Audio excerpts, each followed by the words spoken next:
I am so excited to welcome my next guest to the podcast. This is Jenna Werner. You might know her as happystronghealthy.rd. She is a registered dietitian, content creator, writer, mom of three, and now recently a breast cancer survivor who has been courageously sharing her journey online. Jenna, got too excited. I am just as excited. So.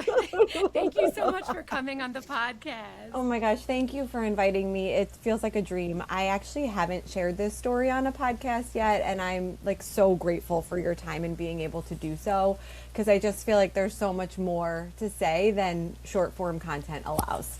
So you might say that we're getting an exclusive interview. 100%. That's awesome. Well, how are you diagnosed with breast cancer? Let's start there. So I had my third baby January 5th, 2025. And actually, my baby's birthday is January 7th. So twins. No. Okay, sorry. So I was actually going to say that that's not really the start of this story. If you want like the full like butterfly effect version, it was April of 23, right before my son had just turned 2. My oldest had just turned 2, and I didn't know yet, but I was pregnant with my second. And one of my best friends, Sammy Previtt, who is Find Food Freedom, another dietitian, she and I used to actually co-host a podcast together. She was on her first Good Morning America segment, and it was like noon, and it was my son's nap time. And I said to him, like, Mommy needs 5 more minutes, like Aunt Sammy's going to be on TV, and I blame her for this all the time, so I'm allowed to say this. But when I said that to him, he ran to go get his milk, tripped, fell, split his lip open, like top to bottom. Lip was hanging, flapping in the wind. Long story short, he required 60 stitches, and on that day, I met a plastic surgeon named Dr. Samra. He was so kind to me. He was so sweet. He did a great job with my son. And on the 2-week follow-up, I said to him in that moment, when I'm done having kids, I'm going to come back and see you. And he was like, okay, whatever. I'm like, we had kept in touch. And after I had my third baby, I emailed him like that summer and was like, I want to come in for a consult. I don't know what I want yet, but I want a consult. And long story short, scheduled the consult for September. I really wanted to get a rhinoplasty, and I had said to him, I'd love to like talk through what a breast augmentation would be like. I had like a negative A cup, and after breastfeeding 3 babies, this is something that I wanted. And we went through the whole conversation, but I didn't book it. I booked the OR just for the rhinoplasty. Okay. Fast forward to December, I was talking to my sister-in-law. She was like, my mom had a breast augmentation, and their mom passed away. And I was like, you know what? I think I should just do it. And I emailed them around Christmas time, extend the OR time, we're going to do it. January 23rd, I made my husband come with me to the pre-op appointment, and the doctor looked at me and he's like, what are we doing? I looked at my husband and I was like, I think that if I don't do this now, I'm not going to stop thinking about it. So let's do it. Dr. Stammer was like, great, but I'm looking at your chart. I know you're 38, but I need a baseline mammogram. And I was like, why? I have no family history. My insurance isn't even going to cover it because I'm not 40 yet, which is a whole other story that I cannot get I can't wait to get into because I feel the same. And so he sent me, and I was like, fine, like I'll rush it. Like I'll go this afternoon. And I called, and they squeezed me in like an hour later at our local hospital, Women's Center. I got the mammogram, and I didn't spend another millisecond thinking about it because I have no family history. And it sucked. Like it was as shitty as people say it is for women with smaller chests. I'm sure it's shitty for everybody, but that was a bummer. Not that shitty. No, I'm just kidding. Not shitty enough to not get your mammogram. Exactly. No. Overall, like the experience itself, like 10 out of 10, and it saved my life. But like I left and I didn't give it another second. I was like, I won't have to go back for another year. Yay. Yeah. On that next month, that was a Friday, they called me on Monday and they're like, we see some calcifications, we want you to come back in for another screen. And I'm like, oh, I only stopped breastfeeding like 8 months ago. It's probably milk. They're like, cool, you still have to come back in. Yeah, right. So I'm like, this is where the insurance piece gets really annoying because whereas they covered 1, they don't cover 2. Okay. So that's something I'm still working through, which we can I'll get. help you. I'll help Please. you. If it's called abnormal, you need a diagnostic mammogram, and that is medically necessary. You had breast cancer. Like, how is that not necessary? And when I tell you, so I went back in for that mammogram or that follow-up imaging and ultrasound. They said, don't pay anything yet because we're not sure we're going to need the ultrasound. I was like, no problem. So I walked in, they did the extra imaging just on my left side. And I asked the tech, I was like, can you just show me? Like, I have no idea what we're looking for on these scans. Like, what do you see? And she zoomed in like 4,000 times and saw what I would describe as like 3 chia seeds, but in a triangle shape, which I now know is like a red flag, I guess, for DCIS maybe. I mean, you're the expert there. I don't know. Talk more about that. Okay. That's crazy that it was only 3 calcifications. 3 chia like, seeds. tiny. You So would they- not catch that on an ultrasound or an MRI, just saying that. Yes, which is Point. so important because So important. on the ultrasound they couldn't find it. Yeah, there's nothing. So they sent me then for the ultrasound into the other room, and this is where my story, like, I get the chills even saying this because I knew in that moment something was wrong. When the tech said to me, she's like, I can't find what we're looking for, so I'm just going to call in my supervisor. And I was like, your supervisor? Like, come on. If you can't find it, maybe I'm fine. And so she calls in her supervisor. They're like chit-chatting, and I'm like sitting there naked. I'm like, hey guys, like, what are you talking about? Not fill me naked, in. but I'm like, what's going on? And they said, we're going to bring you in to speak with our nurse manager. And I knew right then and there that, like, I was like losing my mind internally, but holding it together on the outside. And then I lost my mind on the nurse manager, and I apologized profusely because this is not my personality. But she tried to schedule me for my biopsy, which they required because they found 3 areas of concern, not just the triangle.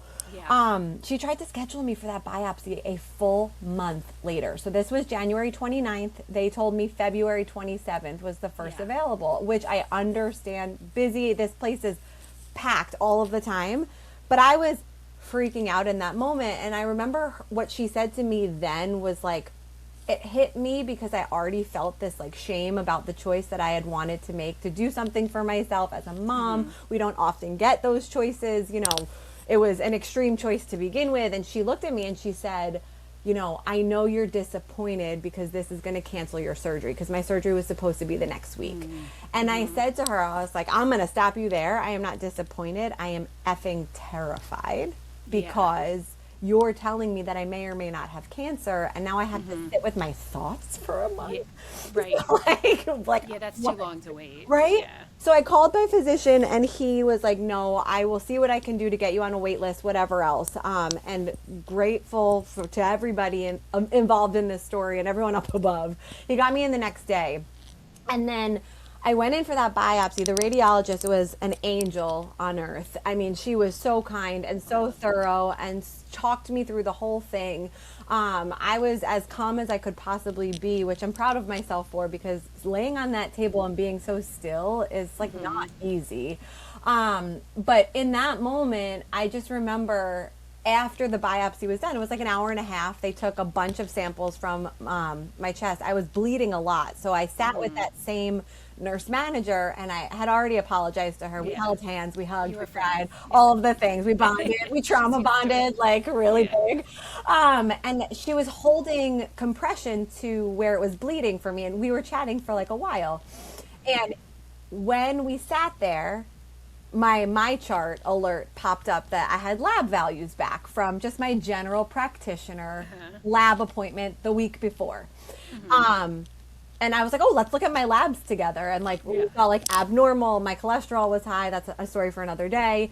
And then we saw nothing was abnormal on my white blood cells, my red blood cells, my lymphocytes, etc. So I looked at her and I was like, nobody with labs this good can have cancer, right? And she was like, you're going to be fine. And I'm like, I held on to those words so tight. Like, she didn't do anything wrong in that moment. She was comforting me. We all felt very positive about the experience. We were going to be fine. And then fast forward that Monday, February 2nd, I was sitting in my car. I was actually about to go have lunch with a friend of mine who had lost her husband to cancer very recently. And I didn't want to burden her with this conversation. So I was just like going to pass it, like not even talk about it. And I got the phone call, his name popped up on my screen, and I was like, tell me, like, are we on for Yeah. Thursday? Because the surgery was supposed to be February 5th, and he took a deep breath, and I was like, oh no, like, Yeah. what are you about to tell me?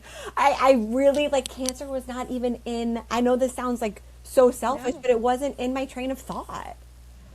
There Like, are so many things you talked about that I want to address because I'm so sorry that happened to you, but thank God you got this at 38. Like right? what would have changed? And that's a whole nother topic of like all these young women are getting diagnosed with breast cancer. So you said that you had calcifications on your mammogram. One, those weren't seen on ultrasound, that's important. And two, 3 dots of calcifications aren't the most suspicious thing in the world. In some cases they might follow those. So it's actually good that they did the biopsy. Yes. And you had something called a stereotactic biopsy. That's the mammo-guided biopsy. Yes. That's how we biopsy calcifications. You had something on a supine table when you had to lie in your Like, belly. Is yes. that right? So we actually, at where I work, we have an upright table. So you're not lying down on your Okay. belly. I think it's much easier for patients and for doctors. It was like the So- most bizarre feeling. yeah. The way that she had it, you're lying on a table with your breast through a hole, and me, the radiologist, is working underneath you getting the calcifications. It's very jarring. It's really hard And to it's tolerate. that pop. That sound was almost the worst part because it didn't hurt, but like Yeah. I heard like the pop, and Yeah. I asked her, I was like, "What was that?" And she was like, "That's the needle." I was like, "What?" I always let the patient, I'm like, it's going to sound like this. It either sounds like a pop or it sounds like a vacuum. So I Okay, kind mine of was like ask- a pop. Yeah, so I give people the heads up. I try to because it's a really jarring circumstance. And again, now I'm the doctor who calls with the results, and so that is the hardest phone call to make to Oh my somebody God. like you who's just not expecting it at all. I was so hopeful, and I think this is where, like, as a registered dietitian, like, I'm now so aware of how people talk about cancer prevention and cancer risk reduction, and I'm so Yes. angry by the way people mix those up. And because I was like, I asked my as a registered dietitian, I've been an RD for 16 years, okay? I asked my breast surgeon if I caused my cancer because I put Splenda in my coffee. Right. Like, because my So- mind spiraled. Well, because that's what we like. There's a part of the internet that loves to talk about you could prevent cancer by following this diet, or by avoiding Splenda, you could prevent cancer, and we know that's not true. You are a walking, living example. So I actually hate the word prevent. I like the word risk reduction. Yes, me too. I feel strongly too, because there are plenty of young women like you who, on paper, are doing most things right. Like it's 100%. impossible to do everything right, but there's so many things out of our control that we're seeing young breast cancer. A lot of these people aren't having the typical risk factors that we look for, like they don't have family history, they're not overweight, quote unquote healthy, they active, but still they're getting diagnosed with breast cancer, and I think that's an important point. Yes, and so the radiologist, my plastic surgeon, and the breast physician or breast surgeon all said in their own ways, in their own physician ways, that, I mean, the radiologist called it a miracle. She's like, it's a miracle that we caught this at this stage. And like the way that it was caught, like she used that word. The breast surgeon told me that after the diagnosis was complete, that if I had waited, and let's be honest, I'm a busy mom of 3. I feel as if I would have gone at 40 to make my appointment, but it wouldn't be like on my birthday. Right. So like, let's say I'm 40 and a half, right? Right. When I finally go to get that first mammogram, that's 2.5 years after this diagnosis. I mean, my doctor said to me, he was like, your plan of care would have been so different if you even had any options at that time, if we had waited until you were 40-ish to have your first mammogram. I always say early detection is the best protection. It's going to save you time and energy and months of more aggressive treatments down the road, and that's Yes. the point. What was your pathology, and what did your treatment look like? So my treatment's not complete. I then, from that portion, from that initial like diagnosis, everything happened really quickly, as I'm sure you could imagine. So as it should, yes. if you would want it to. February 2nd, I was diagnosed. I met the breast surgeon that my plastic surgeon recommended on February 4th. And at that appointment, she was like, what are you doing on February 18th? And I was like, nothing. And she's like, sounds like a good day for surgery. So she's like, in between now and then, you know, I want you to get genetic testing and an MRI and all of these other things to, you know, confirm, and we can have these conversations. So like that snowball of 2 weeks was just brutal. In addition, so fresh. That's like last month. It was literally last. I mean, I'm not even cleared to hold my kids yet. I just left my first physical therapy appointment. I'm so sore. That's why I couldn't change our time today, because I had my first appointment and she's like, your range of motion is great. And she had me doing all these things and I'm like, so sore now. But so you had, so you had, this all happened. This is very fresh. So fresh. So, on right after I met with the breast surgeon, I scheduled the MRI and the genetic appointment for that same week. The MRI actually ended up showing that 30% of my breast tissue was, in their words, covered in cancer. On a I call myself a negative A cup. I now have like the proof. My surgeon, Dr. Samra, told me they weighed my breast tissue after they removed it, and it was only about 100 grams, which is like 100 cc's. And so like I was very, very small chest. And so what they said to me in those moments after the MRI was like, you've already made the decision to do the radical treatment of, you know, the mastectomy, but I want you to know now you didn't have an option to do a lumpectomy because 30% of an A cup is a very large portion of your breast. And she said to me, if you had she was like, if you had a D cup, this could be a totally different plan of care, but for your size, this is the best option. And she gave me the option to do bilateral. And just for my own, I did, because my own mental health, like with the rate of possible recurrence and on the other side, it's just high. The risk is high. I get that. Yeah. I mean, your risk is now skyrocketed because you have, you probably have dense breast tissue. Yes. Which I didn't know. It's still dense. And I said, no, I don't. They were like, yeah, you do. Yeah, you definitely do. I could tell you that. Right? Like, oh my God. And when I went in for that first mammogram, and she's like, do you have any like risk factors? I was like, no. And then she's like starting to talk to me about it. And I have Eastern European Jewish descent. Me too. So hi. And so she was like, so chances are like the BRCA gene risk is higher. I didn't. So I tested negative for BRCA, which is also crazy. I think that we see lots of like, especially Jewish women who have a very strong family history through many generations, or they're diagnosed young and they're negative for BRCA. But there's so many genes that well, number one, there's over 60 cancer-causing genes that we know about. But also you have one. Which one? Check 2. Which I was like, what the F is that? But like, of course, if I had BRCA, this sounds horrible, it would only impact me and my daughter. But now that I have check 2, it impacts me, my daughter, and my 2 sons. So I'm like, tell great. me again, or tell my listeners, really it's for my listeners, what does check 2 increase your risk for? Prostate cancer, breast cancer, and then there's old language that the geneticist that I met with, who was she was brilliant, and like the way that she talked to me was just like so humanizing throughout the experience.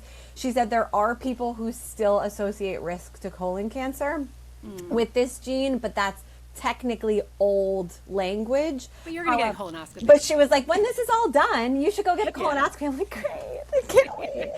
Getting older. I went to the skin doctor this week because I waited many years to get the cancer that they then found on my head only in November checked. That was, oh my God. That was basal cell.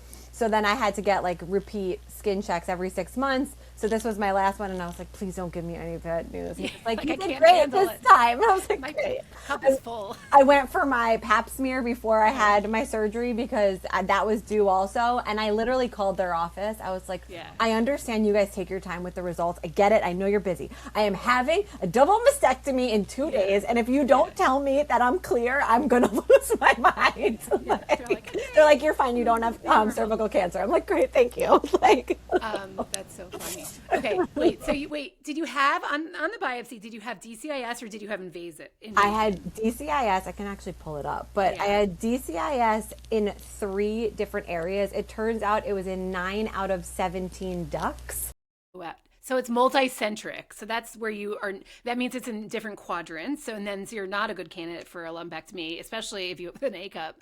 But yeah. From nipple over, there's 3 spots where they stitched. So from what I understand of the surgery, like I asked all the questions I needed to ask, and like, I wish I asked more, but I'll have the opportunity to. Essentially, what they found when they on the MRI and when they went in is that the cancer went all the way back to my muscle. So they actually had to clip part of the muscle to cut out the cancer, and from the back of the breast or the chest all the way to the front of the skin, it touched almost like to the skin barrier. So like you can see the stitch marks that they like clipped off of me at my first visit. My first post-op visit, and she said to me, which is where like my story continues, she said to me like, your margins were good, but I want to be 150% sure, and because it was so close to the skin and because we kept your nipples, which, you know, at the end of the day, she said that doesn't necessarily increase risk, but because of the cancer that they found, you know, and how extensive is the word that she used that it was, that she's recommending I meet with this oncologist, which is actually next week, and she wants to put me on a baby dose of tamoxifen is how she described it. Which, listen, I trust science and I trust professionals that are invested in my care, and if that's what's best, I will go for it. It sounds really scary.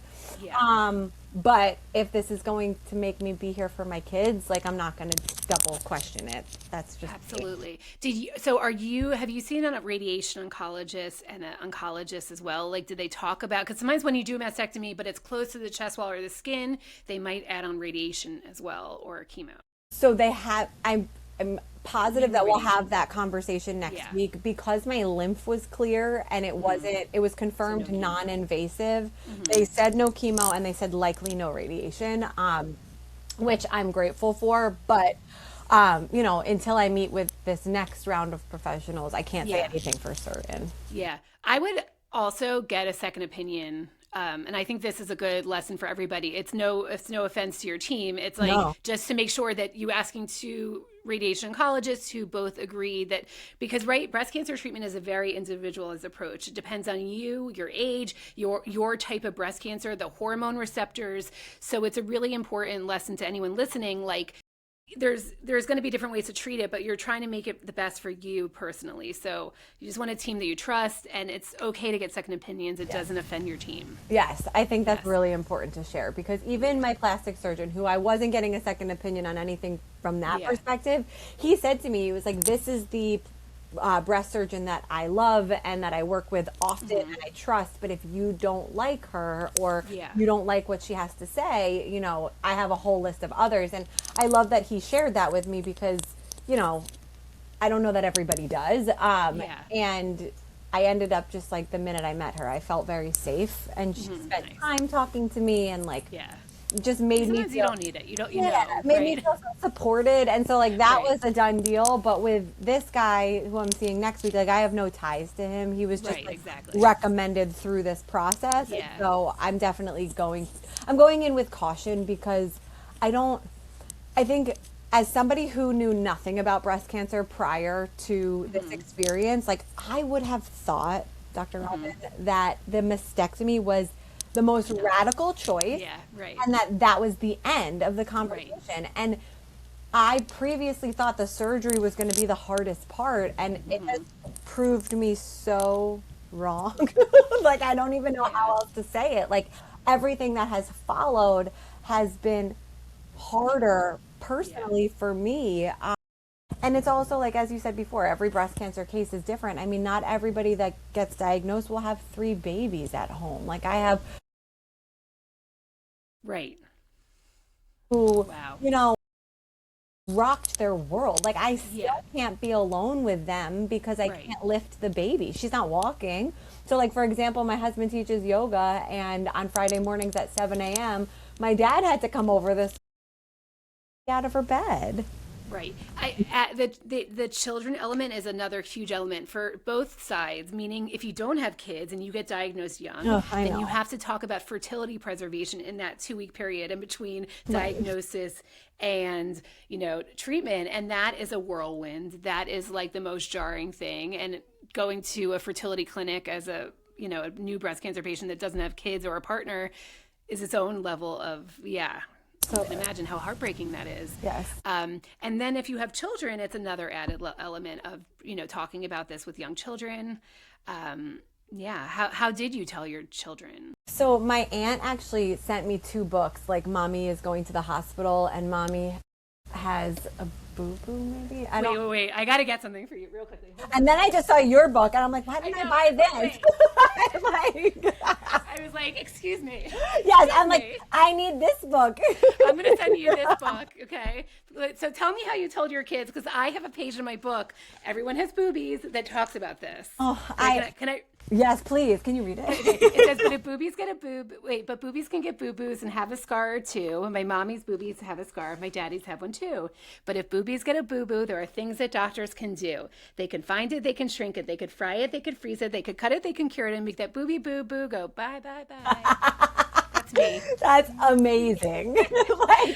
I'm sending you the book. Oh, thank you. I wish that I had that, because I didn't tell my 2-year-old, and obviously the baby I didn't tell anything to, but the 2-year-old, he loves to be held. He's like this tiny little peanut, and like he wants to be held constantly.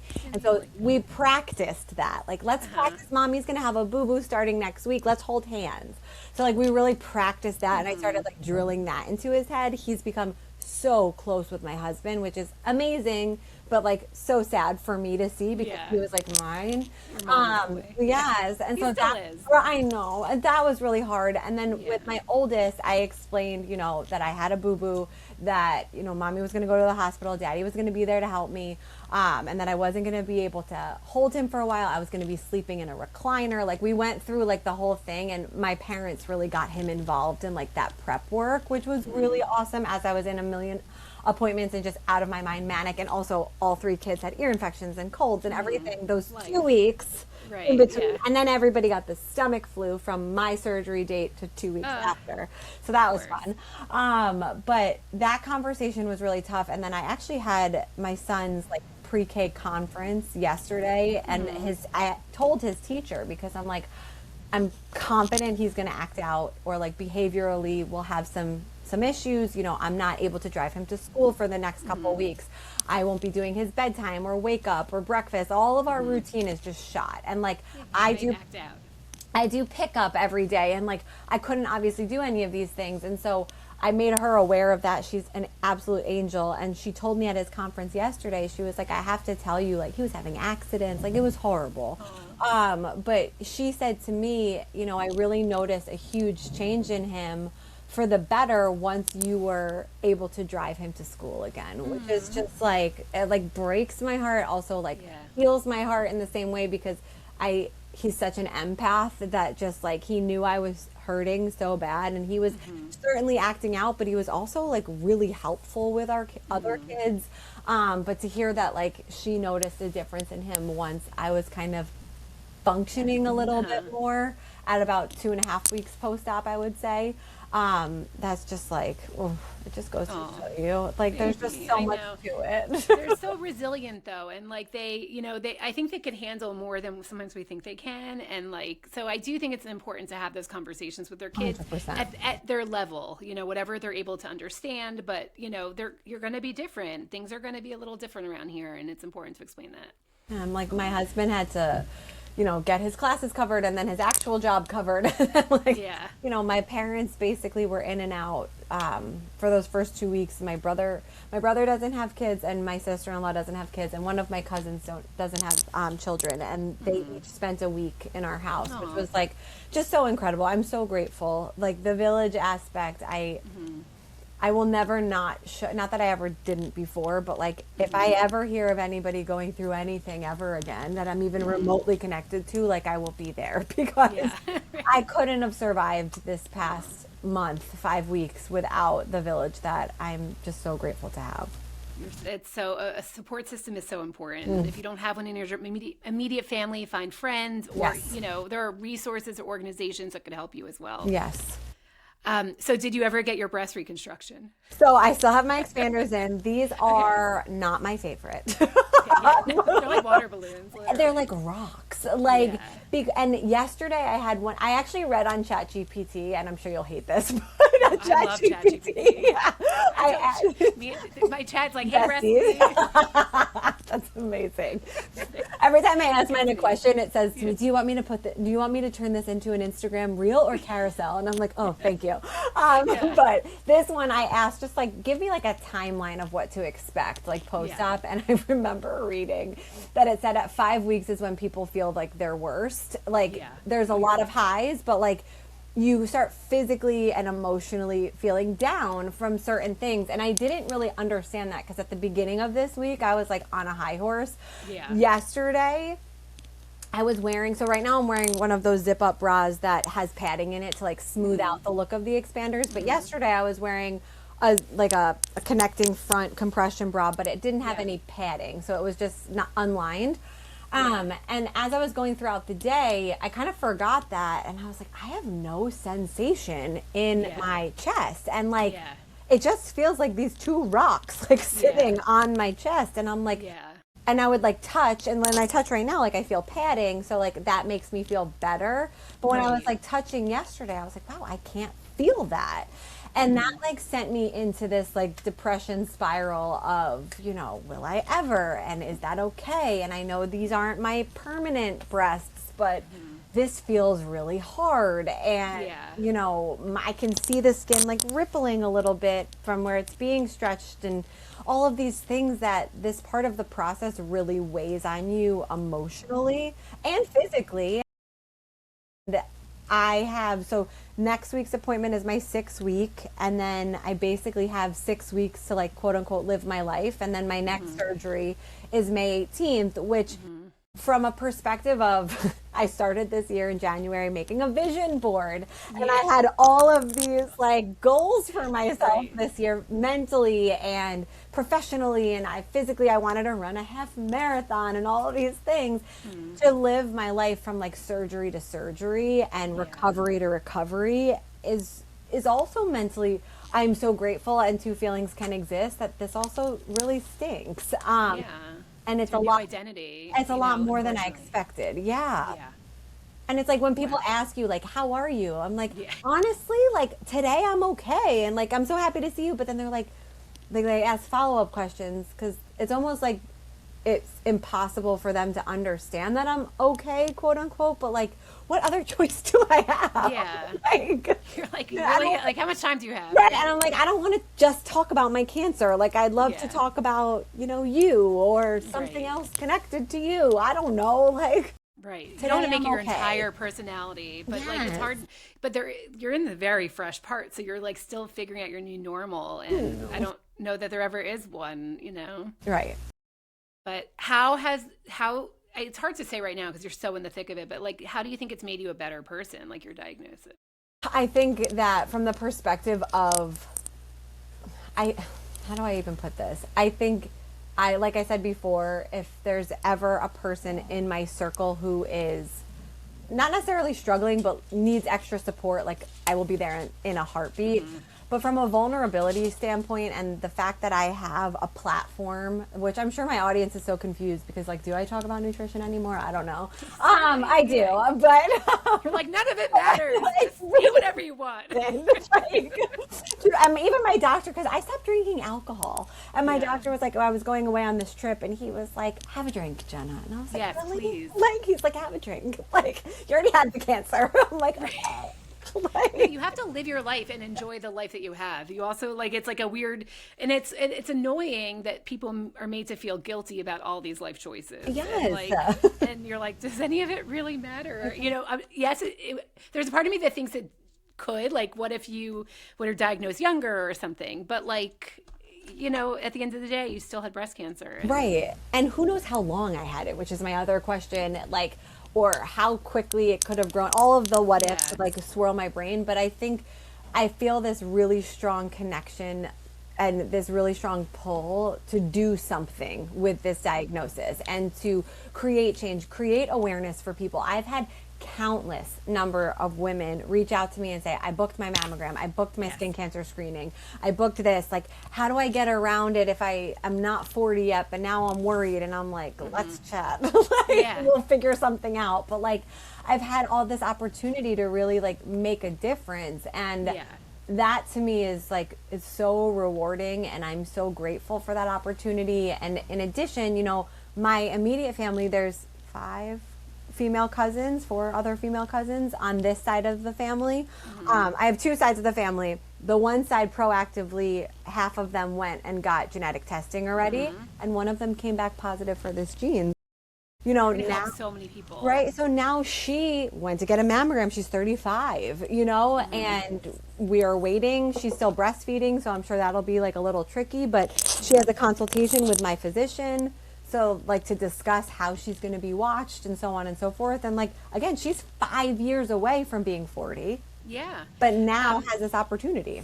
Exactly. And also, I just want to mention, it is safe to get a mammogram during breastfeeding and ultrasound. You did get one. MRI. No, you can get an MRI. Sorry. It's not safe to get a MRI when you're pregnant, but you can get an MRI when you're breastfeeding. You just want to pump beforehand. And so you're not, this is for all the things. You want to pump beforehand or feed the baby. She was worried that it would be like false positives, like a calcification or whatever, because she's actively pumping, I believe. Only on the MRI. Like, you won't get a false positive on the mammogram, but you will be more dense. So if like you were already dense, you might want to consider adding an ultrasound as well. I think she did both. I think like she's definitely being highly watched. She is like on it. She didn't waste a second. She got her referral. She got her blood work. Like she went. But yeah, sharing your story is so powerful, especially when you have a platform like yours. So it's, and even like when I'm looking happy, strong, healthy, like after breast cancer, that's true too. Like you could be all those things. They're not mutually exclusive. Which is like part of, I shared this in the initial like share post that I felt so much shame and guilt around this diagnosis because, again, happy, strong, healthy. Like, I'm like, am I tarnished now? Like, am I living a lie? Right. And I'm like, are people going to blame me? Are people going to say because you say it's okay to eat seed oils or like whatever? Like, people are mean, right? Yeah. And I played all those scenarios in my head, and I still felt very called to share it because I had to. My life drastically changed in the blink of an eye, and I think my platform is 93% women is who follow me, right? So it's like, how do you not share something like this? It's so powerful. Like I get messages all the time. Like when I share stories like this, that's something they heard on the podcast or something they saw on my Instagram made them, do a breast exam and they felt something and they found breast cancer. Like that happens all the time. It's going to happen to you. And it's so powerful. And it's why you would choose to be on social media, even despite the negatives, you know? And it was really scary to me that, I couldn't feel like there wasn't a lump, There's no lump. That's the point of getting screening is because you want to catch it before there is a lump. Because once it's a lump, it's big, right? You found calcifications, which ended up being cancer. But if you had a mass, it would be definitely invasive. It would definitely be more progressed. Right, which is so crazy as well. And I think that it's like this blessing in disguise. Everybody says like somebody was watching, and I believe that. I really do, because I really wasn't gonna get the breast augmentation. I was like, to be totally honest and transparent, I haven't said this out loud to anybody. I just didn't want to tell my dad. I love my dad so much, and I didn't want to have that conversation. Like, I just didn't want to be like, I'm getting a breast. Like, not that he would judge me or care, but it was like, I just didn't want to have that conversation. So I was gonna skip it. It's so interesting because I last year on my birthday, I always get my mammogram on my birthday, which sometimes I'm like, why am I doing this? But so last year I had a normal mammogram. Like I saw it as soon as they took the pictures. I had a focal asymmetry. I was like, I need a stereo, right? And so the next day I come in for my stereo and I get the biopsy and it came back as something called PASH, which is benign. It's pseudoangioma stromal hyperplasia. It's benign. But my colleague was like, I think it's discordant because it doesn't fully explain the findings because it was suspicious. So I ended up having an excisional biopsy. surgical biopsy. And I was like, if we're going to do that, I am getting my lifts. Have been wanting this. I breastfed 3 kids. I am in my 40s. I was like, this is my sign to get the lift. And I did. And I'm so happy I did. But I did feel a little uncomfortable. Like, I didn't want to tell my husband. My husband's like, don't do it. I love your boobs. And I was like, that's fine, but I don't. Right. Like, my husband said something similar. He was like, I'm just, you're changing the person who I married. I'm like, no, your kids changed the person who you married. You changed me. You did this. It's your fault. It was your surprise third that put me over the edge. I had a surprise third too. But he is my baby. And I had 2 girls and then I got my boy. Oh my God. And I had 2 boys and got my girl. It's meant to be. I love it. That's so awesome. It really does feel meant to be in those moments too, because she is, my God, she's my little angel. She hates me right now. But you have to see the video that I posted of like him. He came to my book reading with me, and I was saying like, what if kids like don't show up or they don't like the book? And he was just like, they don't get it. There's something about a boy and their mom. It's so special. Like, truly, they give the best hugs. Have the third. This is their sign. Yes, this is your sign. So you were diagnosed under 40. Common, like most of the people I see in the clinic, unfortunately, are late 30s, even late 20s, early 40s. What do we have to change? Like, what are we getting wrong? Because I personally think that we need to lower the age, but that's not possible because we had a fight to get it down to 40. Right, which is insane.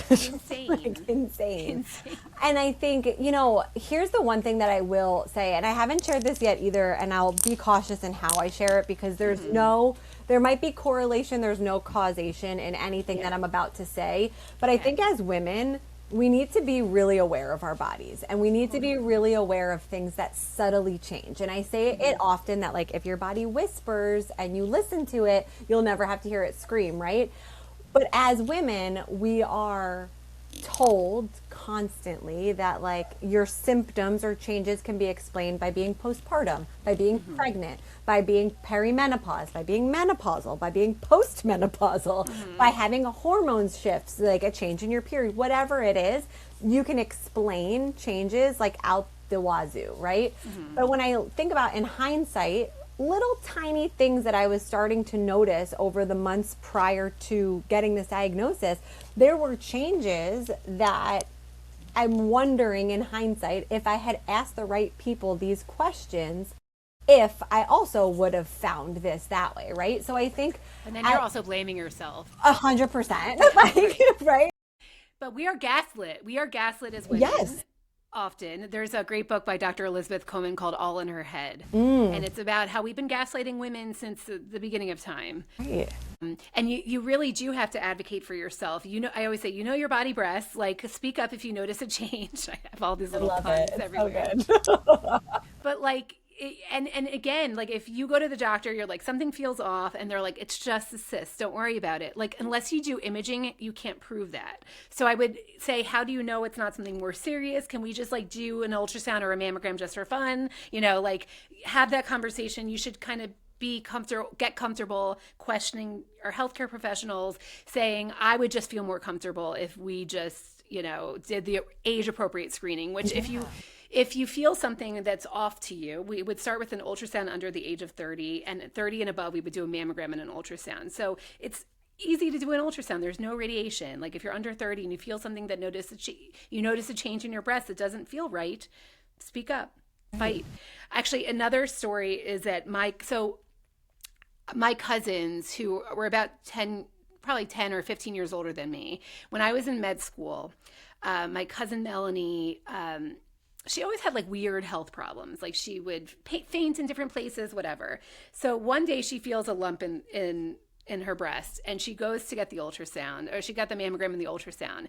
And the ultrasound, they're like, it's probably benign fibroadenoma, which I know what it looks like now. Like, but she's like, I don't feel comfortable because I feel it's gotten bigger. I want to get it biopsied. Lo and behold, it's breast cancer.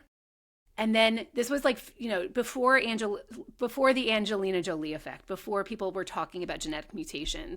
her friend had heard of this, like, genetic test. She lived in New York, so she was up to date. So she's like requested BRCA screening, and she's like, it's not going to be positive, but let's just do it. Lo and behold, she's positive. So she's now breast cancer, BRCA1 positive at age 32. And then her older sister, when you talk about encouraging family members to get tested, her older sister got genetically tested. She was BRCA positive as well, and she got her mammogram, and she had breast cancer. And she wouldn't have gotten screened for another plenty of years. So that is like my why of like the boobie docs, like hearing stories like yours makes me realize that we need to get to younger people and take their breast complaints seriously, their symptoms seriously. Yeah, I mean, and again, like if there's something even like a little bit off, ask questions. Just like ask more. I mean, I feel like we're all so afraid of hearing the word no, right? But it's like, I think we're also afraid of hearing the word cancer. Like part of us doesn't want to know. Oh yeah. I mean, I put off a skin check for years because I knew there was going to be a problem, which is not funny. But it's just, it's all so hard. It's all so scary. I mean, especially again, being a young mom with a family, like I say this very wholeheartedly, like when you become a mom, I feel like you start to accept that you will never be the same ever again because you're always going to be worried about your babies. And I've spent every day of the past 5.5 years worried about my babies. I never worried about myself because I took good care of myself. I prioritized, seeing my doctors, doing the screenings, getting tested for whatever, exercise, sleep, stop drinking alcohol, eating quote unquote healthy, all the things. And this happened to me, and now I'll never spend another day of my life not worried about myself, which is really tough. But like, it's good that you are putting yourself forward. Sometimes it takes a health scare to make you 100%. Really right. And to do things the right way. So you are at the, you have an interesting perspective because you are at the crossroads of nutrition and, social media and breast cancer. Like, what are we getting wrong when it comes to breast cancer and nutrition? We're not talking about it. I think that's the wrong. We're not talking about risk reduction overall with all cancers. We're talking about extremes on both. Like everybody in the nutrition space or health space, quote unquote, is so obsessed with physical body shrinking right now that we're missing over the basics of nutrition, of understanding what we need, how to make that happen, and how to do it consistently in a way that does decrease stress in our life. I think. How do we do that? How do we do that? First, you can meet with a dietitian and get a customized approach to your own nutrition care, because all of our care is different. And I think once you understand, I actually shared this in a video this morning because I used myself as an example. My appetite has severely decreased after surgery just because of discomfort. I'm moving less, and like my favorite foods are just not doing it for me. But I also know myself very well that when my mental health suffers, so does my appetite. And so because I understand nutrition and because I understand what I need, I'm able to maybe not have a meal, but pull foods that make a meal and make something balanced and meet my needs.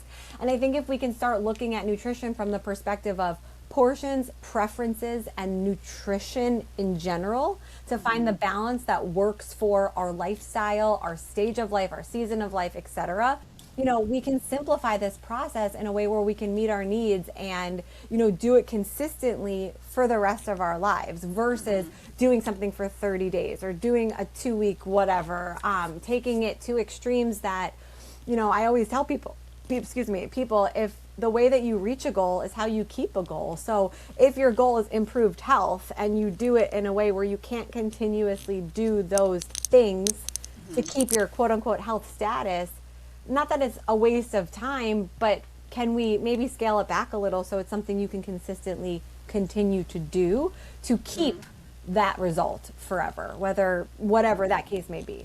Let's use. Girl, I need a consult with you. Like my problem is I'm so busy. I don't make time for eating. Like I don't think about food. Like I could go without eating because I just forget. Like I'm too busy. Which I never understood that until recently. And now, because I love food, but now I get it. But I don't feel good. Like, have you ever seen those memes? It's like, why do I feel so shitty? It's like, did you drink water? No. Did you eat breakfast? No. Did you sleep? Did you sleep? No. Like, I am that. And so it does impact me. And I just need to figure out, like, even right before our podcast, I was like, I need to eat lunch. And I didn't even know what to eat. I'm like, good for you. I stopped. Good for you. At my physical therapy office was right next to a salad place. I was like, this is a sign.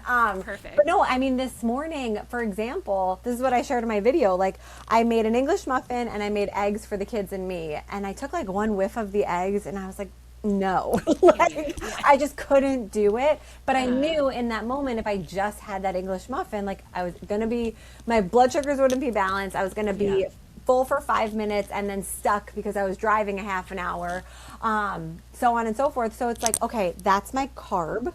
I grabbed the cheese stick because that's a little protein and some fat to hold me over. And then I grabbed like a protein shake, a pre-mixed one, and was sipping on that for my entire ride to drop off and then to this appointment. I was in the car for an hour. That wasn't a meal, but it was pieces that became a meal and fit my needs for this moment in time. Like, would I prefer a client to sit down and have eggs and an English muffin and some fruit? 100%. It's not realistic. Not just for me and you, for a lot of people, you know, like, so I think I always say, and I end a lot of videos by saying, like, there's nothing more inflammatory than the stress you feel about food. And so if we can simplify food and help make it more accessible for people, then it becomes more consistent. And when it becomes more consistent, then you actually get results from the food that you consume, which again, might not prevent cancer, but what my doctors have said to me and like drilled in my head, they're like, your health promoting behaviors that you are consistent with are what is going to help you in your healing process, in your getting yourself ready for your next surgery, in your journey after both surgical procedures and what comes after that, and so on and so forth. And I do feel very grateful. I went to physical therapy this morning because after they cut my lymph, I was having some really bad range of motion issues.